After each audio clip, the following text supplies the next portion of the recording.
Welcome back to my YouTube channel and thank you for following our series on the Kings of England. In our last episode, we explored the tragic reign of Edward II, a king deposed by his own wife and nobility. Today, we turn to his son, Edward III, a king who would restore royal prestige, win famous victories abroad, and set the foundations of England's late medieval power. Edward III reigned for 50 years. His time on the throne saw the early victories of the 100 Years' War, the growth of Parliament, the rise of national identity, and the devastation of the Black Death. But it was also a reign marked by contradictions, a brilliant start followed by a long, slow decline, overshadowed by the death of his beloved queen, the loss of his heroic son, and the rise of a controversial mistress. Let's dive into one of the most influential reigns in medieval English history. Edward was born on November 13, 1312, at Windsor Castle. He was the son of Edward II and Isabella of France, and he was just 14 when his father was deposed in 1327. His mother, Isabella, and her ally, Roger Mortimer, ruled in his name, but in 1330, at the age of 17, Edward led a coup at Nottingham Castle to seize full power. Mortimer was arrested and executed. Isabella was sent into retirement. With this bold act, the young king took control of his destiny. Historian Ian Mortimer, in The Perfect King, calls this moment the birth of England's last truly medieval monarch, but also the first king to act as a Renaissance prince. In 1328, Edward married Philippa of Hainault, daughter of Count William I of Hainault. This was a politically strategic alliance that brought him support against Scotland and France. Philippa would bear him 13 children and become a stabilizing force throughout much of his reign. In 1333, Edward launched his first major campaign against Scotland. He supported Edward Balliol's claim to the Scottish throne and won a decisive victory at the Battle of Halidorn Hill, crushing Scottish forces under Archibald Douglas. This began his long military career. In 1337, Edward declared himself rightful King of France, challenging the rule of Philip VI. This act sparked what would become the 100 Years' War, a series of conflicts over territory, legitimacy, and power. The early phase of the war was marked by resounding English successes. In 1346, Edward led a devastating campaign through northern France and won the Battle of Crécy, using disciplined longbowmen to defeat a much larger French force. Among the key commanders at Crécy was his eldest son, Edward, the Black Prince, named later for either his black armour or fearsome reputation. Following Crécy, Edward laid siege to Calais, capturing it in 1347. After nearly a year, Calais became a vital English foothold in France for over 2 centuries.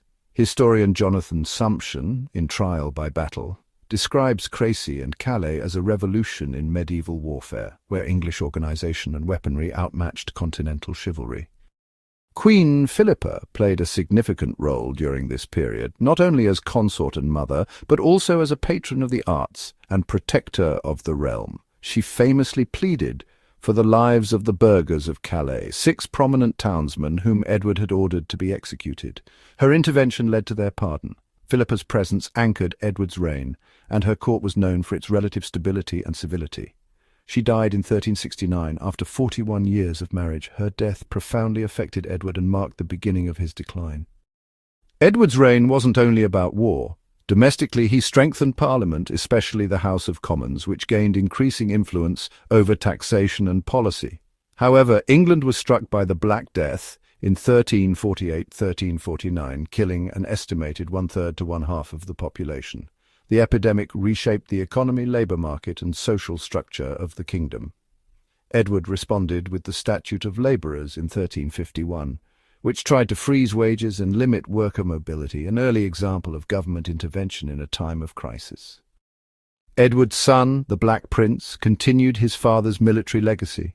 In 1356, he led an army in southern France and achieved a dramatic victory at the Battle of Poitiers, where he captured the French king John II and brought him to England.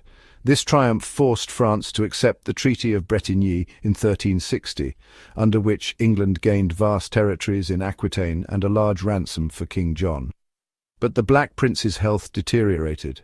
He returned to England ill and politically weakened. He died in 1376, a year before his father, robbing England of a capable heir and general. One of Edward III's most transformative, yet often overlooked achievements, was the revival of the English language. For centuries, French had been the language of the court and administration since the Norman conquest, while Latin dominated legal and religious documents. But during Edward's reign, English began to resurface as a national language. In 1362, the Statute of Pleading was passed, declaring that English should be used in courts instead of French, because many could not understand French. Parliament itself began to shift toward English, even if formal records remained in Latin. Historian Simon Horrobin, in How English Became English, notes that this period marked the political legitimization of English as a language of power and identity. Edward's reign coincided with a literary flowering as well. This was the era of Geoffrey Chaucer, William Langland, and the early development of Middle English as a written form. The rise of English helped forge a new sense of national unity, especially during wars with France. In Edward's final years, his once glorious reign faltered. Aging and grief-stricken after Philippa's death, he became increasingly reliant on courtiers, including Alice Perez, a young mistress of obscure origin. Perez gained enormous influence and wealth, provoking outrage among nobles and clergy. Chroniclers like Thomas Walsingham accused her of manipulating the king and exploiting royal power for personal gain. This period saw growing corruption, loss of momentum in France, and the weakening of royal leadership. Edward III died on June 21, 1377, at Sheen Palace, aged 64. He was succeeded by his grandson Richard II, the son of the late Black Prince. So how should we remember Edward? He was a warrior king, a reformer, and a builder of English prestige. His victories abroad and reforms at home laid the foundations for a growing English national identity. As Michael Prestwich writes in Edward III, Edward ruled at the peak of England's medieval power, but behind the glory lay fragility and the seeds of future unrest.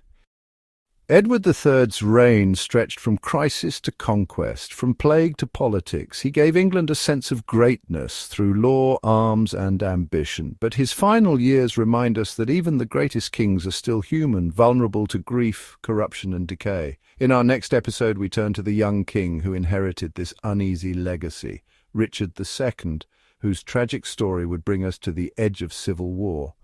If you found this episode insightful, please subscribe and join us for the continuing saga of England's medieval monarchy.